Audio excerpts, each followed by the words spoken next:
Underground pipeline करायची आहे तर त्याच्यासाठी कोणता पाईप वापरावा अशी एक व्हिडिओ मी बनवली होती आणि त्या व्हिडिओमध्ये मी PVC pipe, HDP pipe, GI fitting, air valve, non return valve, pipe डिझायनिंगबद्दल पूर्ण माहिती दिली आहे. जर तुम्ही ती व्हिडिओ पाहिली नसेल तर बघून घ्या. त्याच व्हिडिओच्या कमेंटमध्ये कुणाल नावाच्या एका शेतकरी दादाने हा प्रश्न विचारला आहे की 4000 फूट पाईपलाईन आहे, म्हणजे त्यांची मोटर कुठेतरी लांब आहे आणि शेताजवळ यायचं अंतर 4000 फूट आहे, तर अशा पाईपलाईनवर आम्ही ड्रीप चालवू शकतो का? हा प्रश्न त्यांच्या मनात का आला? कारण भरपूर शेतकऱ्यांना काय वाटतं की ठिबक सिंचनामधून थेंब थेंब पाणी पडतं ना, तर मागे बॅक प्रेशर येईल आणि मग लांब पाईपलाईन असेल तर पाईपलाईन फुटेल किंवा पाईपलाईनवर काही अडचण होईल.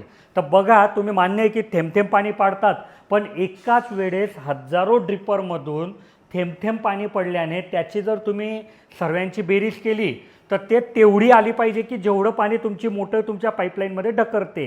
जर हे सारखं आलं आणि तुमचं गणित जर जमलं की बाबा पाईपलाईनमध्ये येणारं पाणी आणि ठिबकमध्ये पडणारं पाणी, म्हणजे उदाहरणार्थ की समजा त्यांची पाईपलाईन 6 इंची असेल तर त्यांनी 4 एकर 5 एकर एका वेळेस ओपन करावं. त्यांची पाईपलाईन 2 इंची असेल तर 2 एकर 1 एकर एका वेळेस ओपन करावं.